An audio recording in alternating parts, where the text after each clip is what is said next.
Halo, selamat datang di channel Cerita Tentang. Kali ini gue akan menceritakan film berjudul Gifted. Film ini dirilis tahun 2017 dan dibintangi oleh Chris Evans sebagai Frank Adler dan McKenna Grace sebagai Mary Adler. Film ini menceritakan perjuangan Frank untuk mendapatkan hak asuh atas Mary keponakannya dari neneknya bernama Evelyn. Mary adalah anak yang cerdas khususnya dalam matematika. Ibunya Mary sudah meninggal dari Mary kecil karena bunuh diri. Sejak itu, Frank yang harus mengurus Mary dan tinggal dengannya. Neneknya Mary adalah orang tua yang kolot dan ketat dalam mendidik. Frank tidak ingin Mary berakhir seperti kakaknya yang kurang bersosialisasi.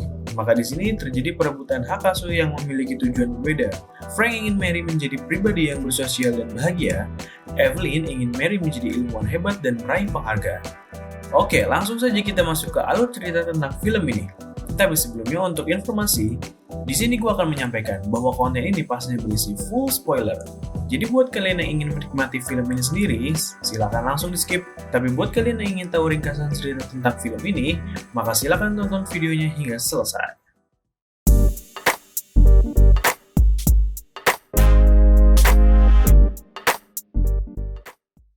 Adegan dimulai di pagi hari ketika seorang anak bernama Mary Adler akan berangkat sekolah dan pamannya bernama Frank Adler sedang memberikan Mary sarapan. Setelah Mary berangkat ke sekolah dengan bis, ada seorang wanita yang menghampiri Frank bernama Roberta. Dia mungkin bisa dibilang ibu kontrakan. Mereka berdebat apakah Mary harus sekolah atau tidak, tapi Frank ingin Mary sekolah untuk memiliki teman seumurannya. Ternyata Mary adalah anak yang sangat cerdas. Sepertinya kecerdasannya melebihi anak seusianya, sehingga dia merasa apa yang diajarkan sangat tidak menarik karena dia sudah tahu. Ketika gurunya mengetes kemampuan Mary, dia bisa menjawab semuanya dengan benar. Mary kecil merasa semua yang diberitahukan Frank membosankan dan dia tidak perlu hal itu. Gurunya Mary yang bernama Bonnie melakukan research akan background keluarga Adler. Ibunya Mary bernama Diane Adler adalah seorang ahli matematika yang mampu mengerjakan persamaan Navier-Stokes. Namun dia telah meninggal bunuh diri saat pada kecil dan meninggalkannya dengan Frank.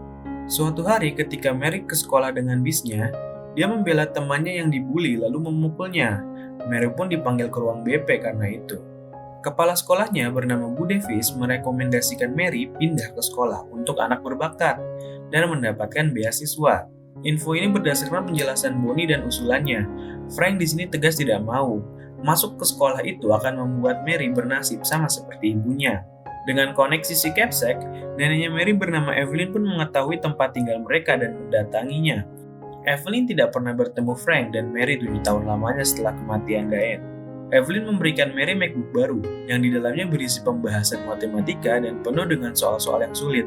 Di sini Evelyn sangat tidak nyaman karena dia memiliki alergi dengan kucing. Pada hari berikutnya, Evelyn bertemu kembali dengan Frank. Dia memberitahu akan membawa Mary dan mengasuhnya. Sudah jelas Frank tidak mau karena dia paham apa yang akan Evelyn lakukan. Evelyn ingin Mary meneruskan pekerjaan ibunya Diane. Ternyata Diane dulu dididik untuk bisa membuktikan persamaan Navier-Stokes, tetapi persamaan itu belum diselesaikan Diane. Maka disinilah perang hak asuh dimulai. Nah, Mary tuh udah edik banget sama ngitung ya, sampai diajak main pun dia nggak tertarik. Suatu hari di pengadilan, di sini ada Evelyn dan Frank bersama pengacaranya masing-masing. Langsung terlihat jelas bahwa Evelyn menyewa pengacara kelas kakap hingga hakim menanyakan, sepertinya pengacara itu salah masuk ruang sidang. Di sini ternyata Frank membawa kabur Mary selama ini atas permintaan Diane. Sidang pun ditunda hingga survei kelayakan tempat tinggal Frank sudah dilakukan. Frank yang ingin pergi ke bar menemui Roberta untuk menitipkan Mary. Dan Roberta kesal karena sudah sering dia memberitahukan Frank bahwa kejadian ini akan datang pada akhirnya. Dia tidak tahu apakah Frank ini benar bisa menjaga Mary. Bahkan Frank tidak bisa menemukan pengacara kulit putih untuk melawan pengacara Evelyn. Roberta pun menjaga Mary dan di sini terlihat dia sangat sayang dengan Mary. Ketika malam hari di bar, ternyata Bonnie datang untuk menemui Frank. Dia mendatangi Frank karena mendengar ibu Capsack sedang membantu persidangan hak asuh Mary. Dia sangat merasa bersalah karena dia yang membuat si ibu Capsack ikut campur. Saat di tengah obrolan mereka, Bonnie menanyakan hal apa yang paling ditakuti Frank. Tak disangka jawabannya adalah takut membuat hidup Mary menjadi hancur. Terjadilah sudah koneksi antara Frank dan Bonnie, terlihat ketertarikan satu sama lain. Maka berubahlah sudah adegan ini di kamar Frank. Bonnie di sini takut akan terlihat oleh Mary dan tidak ingin melanjutkannya. Tapi ketika Frank ingin mengantarkan pulang, dia langsung berubah pikiran lagi. Esok harinya Mary pulang untuk mengambil DVD-nya yang tertinggal. Tetapi saat dia masuk, dia bertemu dengan Bonnie. Dengan nada mengejek, Mary pun berkata, Good morning, Miss Stevenson. Setelah Bonnie pulang dengan rasa malu karena telah ketahuan oleh Mary, Frank lalu mendatangi kotak surat dan bertemu dengan Roberta. Kemudian dia membaca sebuah surat yang mengatakan bahwa Mary akan pergi ke Boston selama 2 hari untuk bertemu Evelyn. Adegan berpindah ketika Mary diajak Evelyn ke rumahnya. Dia melihat foto masa lalu ibunya dan juga Evelyn. Ternyata Evelyn dahulu juga adalah seorang ilmuwan matematika saat di Inggris. Dia lalu kemudian bertemu dengan suaminya dan menikah. Lalu dia mengikuti suaminya dan tinggal di Amerika. Sampai akhirnya lahirlah Diane dan Frank, membuat Evelyn menjauh dari matematika. Evelyn mengajak Mary ke suatu gedung. Di sini Evelyn menjelaskan bahwa Diane termasuk salah satu dari 7 orang matematikawan yang diakui karena hasil kerjanya akan rumus perhitungan yang sangat penting. Namun pembuktian rumus tersebut pada kehidupan nyata belum selesai, jadi fotonya tidak terpampang. Lalu di sebuah ruangan kelas umum di salah satu kampus, terdapat wanita yang sedang menuliskan soal matematika dari Dr. Shankland. Namun soal ini dibuat untuk salah sehingga tidak mungkin dapat dijawab dengan benar. Mary diminta untuk menyelesaikan soal tersebut, tetapi dia hanya diam saja sambil menatap serius. Evelyn yang kesal lalu keluar. Dia kesal karena perilaku dari Dr. Shankland itu yang sinis dan merendahkan Evelyn. Ketika Evelyn sedang mengungkapkan kekesalannya, ternyata Mary tahu kalau soal itu salah, dan sekolah itu terlalu bodoh karena memikirkan soal yang salah. Karena dia diajarkan Frank untuk tidak mencela atau menjatuhkan orang tua, maka dia lebih baik diam saja. Langsung Evelyn bergegas kembali dan soal itu pun diselesaikan dengan mudah. Mary pun kembali ke Frank diantarkan Evelyn, lalu adegan berpindah ketika Mary akan ditanyakan oleh psikiater untuk melengkapi bahan persidangan. Di sini Mary bilang dia tidak suka Evelyn karena dia terlalu bosi. Ketika Mary bertemu dengan psikiater di tengah wawancaranya, Mary bilang kalau Frank itu sangat baik meski terlihat menyebalkan. Dia mengatakan bahwa Frank sudah menginginkan Mary sebelum Frank tahu Mary itu cerdas, tidak seperti Evelyn yang baru datang ketika tahu kemampuan Mary. Sidang lanjutan pun dimulai. Di sini telah hadir ayah kandung dari Mary bernama Pollard. Berdasarkan permintaan dari Evelyn dan pengacaranya, Pollard sudah melakukan tes DNA yang menyatakan bahwa dia benar ayah kandung Mary. Dia juga sudah menandatangani penyerahan hak asuh ke Evelyn secara resmi. Namun akhirnya saat pengacara Frank beraksi, pengacara tersebut menanyakan apakah Pollard sudah pernah bertemu dan mencari Mary sebelumnya. Pollard bilang Mary sudah hilang saat dia ingin melihatnya, dan dia tidak bisa mencari ke seluruh negara Amerika. Pengacara Frank lalu menyuruh untuk mengetik nama Mary di Google. Saat dia ingin mengetik, ayahnya tidak tahu nama panjang Mary dan membuat hakim curiga. Lalu ketika pengacara Frank telah mengarahkan ke sebuah situs, di Google tertera jelas biodata dari Mary. Situs tersebut adalah situs berita yang menceritakan kemampuan Mary lengkap dengan fotonya. Akhirnya diambillah kesimpulan bahwa Pollard memang tidak menginginkan Mary, dan hak asuh yang dia tanda tangani lebih karena ketidaktulusannya untuk mengasuh Mary. Setelah sidang selesai, Frank dan Evelyn pun berjalan ke mobilnya. Di sini walaupun mereka sedang berselisih, tapi tetap saja mereka mau untuk mengobrol dengan santai. Dalam pembicaraannya, ternyata ayah tiri Frank adalah seorang yang kaya raya. Namun di umurnya yang sudah tua, tiba-tiba dia membeli tanah pedesaan dan menjadi koboi dengan kuda dan anjingnya. Sepertinya dia sudah menginginkan hal-hal sederhana dan menikmati hidupnya saja. Frank pun akhirnya menyarankan Evelyn sambil berpisah, memintanya untuk pulang atau bersama suaminya di petang makan saja. Pindah ke rumahnya Frank, ternyata Frank sudah memberitahukan Mary bahwa ayahnya datang ke pengadilan dan menceritakan bahwa ayahnya tidak mencari dirinya. Mary pun menangis di kamar mandi dan bingung. Kenapa ayahnya gak mau melihat dia? Bahkan jika tak tahu dia ada di mana, dia kan bisa mengikuti Frank pulang. Frank sambil berpikir mendengarkan tangisannya Mary, ia lalu membawa paksa Mary dan Roberta ke sebuah rumah sakit. Mary dan Roberta menanyakan kenapa dia harus ke sini dan menunggu. Namun Frank hanya bilang mereka di sini karena Frank ingin mereka di sini dan akan menunggu hingga waktunya datang. Mereka menunggu hingga rumah sakit mulai terlihat sepi. Namun masih ada beberapa orang yang menunggu di depan pintu suatu ruangan hingga tertidur. Sampai suatu ketika, Frank membangunkan Mary dan menyuruhnya melihat ke pintu ruangan tersebut. Tidak lama keluar seorang laki-laki. Laki-laki itu sedang menemani istrinya melahirkan dan orang di luar yang menunggu adalah keluarganya. Frank mengatakan bahwa ketika Mary lahir, seperti itulah wajah semua orang yang mendengar kabar kelahirannya. Lalu Mary bertanya, siapa yang keluar untuk memberitahu ke semua orang? Lalu Frank menjawab, dirinya lah yang menjadi orang itu. Berlanjut ke persidangan berikutnya. Di sini adalah sesi Evelyn yang akan ditanyakan oleh pengacaranya Frank. Dalam sesi ini, intinya adalah membahas mengenai Paul Riva, yang dianggap Evelyn adalah anak lelaki tetangga mereka.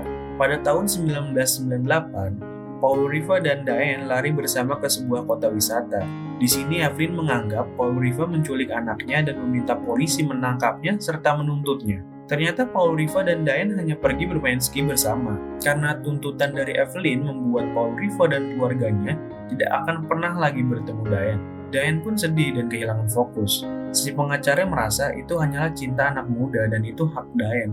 Ternyata setelah kejadian itu, pada tahun 1999, Diane hampir meninggal karena bunuh diri dan masuk rumah sakit. Namun ibunya langsung emosi dan mengatakan Diane bukanlah manusia lemah seperti manusia umumnya.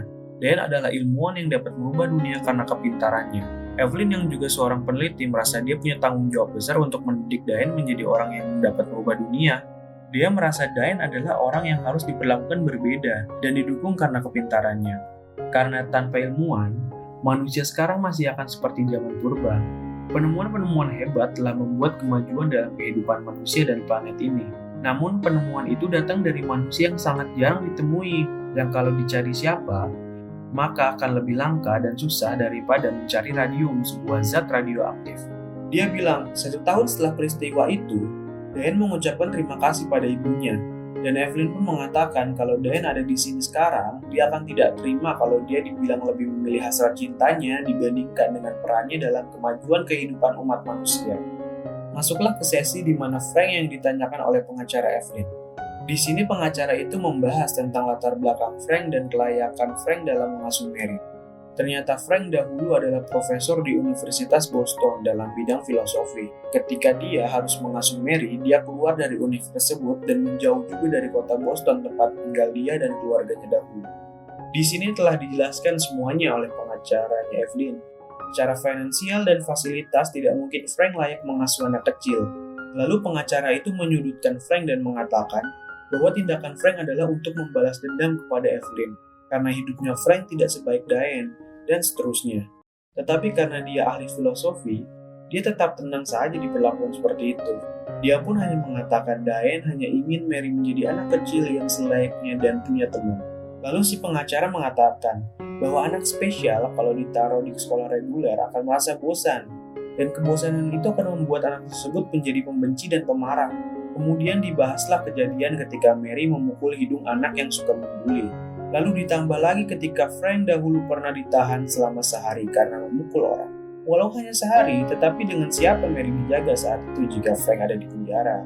Disitulah titik skakmat dari Frank, di mana Frank ini digambarkan dalam segi finansial dan fasilitas tidak mendukung, serta juga dia suka gambling akan kehidupan dia sendiri untuk mengurus Mary yang sudah jelas dan disadari oleh dirinya sendiri bahwa Frank tidak capable.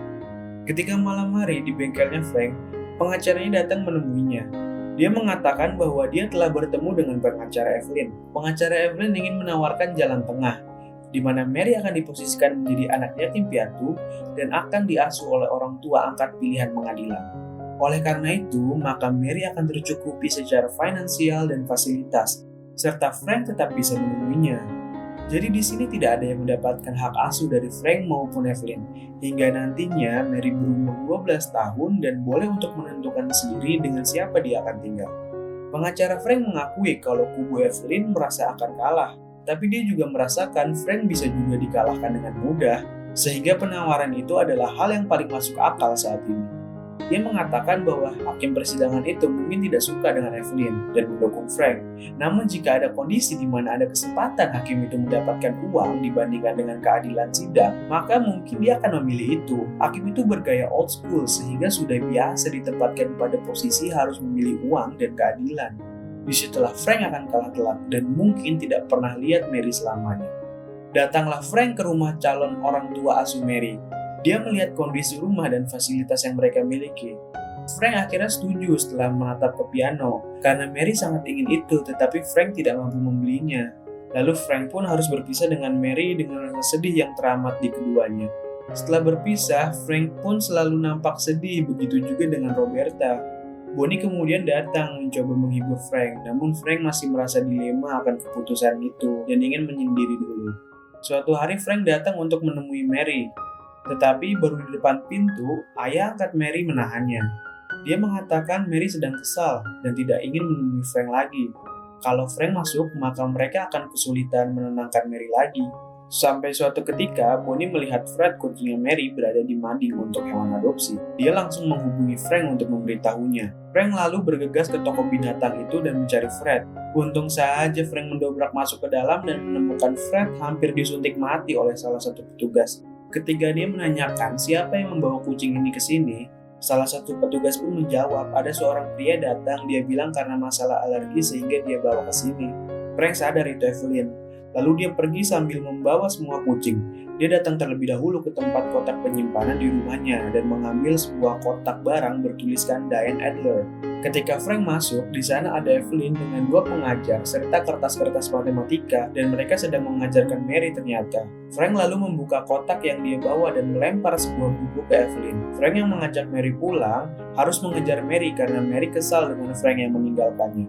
Ketika Evelyn memegang handphonenya, dia melihat buku dari Frank adalah buku buatan Diane. Ternyata buku itu adalah hasil pembuktian dari persamaan Navier-Stokes yang selama ini belum selesai itu. Lalu Frank dan Evelyn cekcok akan kebenaran buku ini.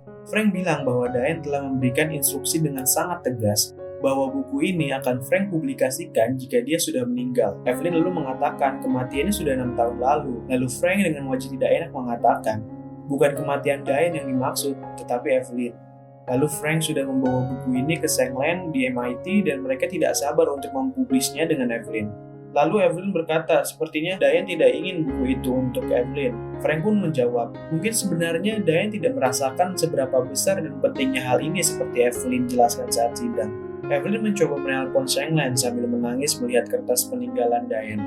Adegan beralih di suatu ruangan kuliah, di mana Mary ada di dalamnya sedang belajar matematika. Saat dijemput Frank, ternyata mereka sedang pindah ke Florida, serta saat ini Frank sedang mengantarkan Mary ke sekolah SD agar Mary tetap bermain seperti anak seumurannya. Lalu terlihat Bonnie yang sedang ada di sana. Film pun berakhir.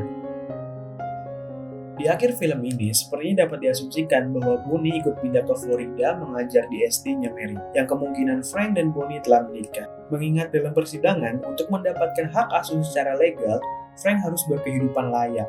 Dan mungkin dengan dia memiliki istri yang dapat menjaga Mary, maka dia bisa fokus untuk bekerja kembali sehingga kehidupannya menjadi layak dan Mary dapat tinggal bersamanya.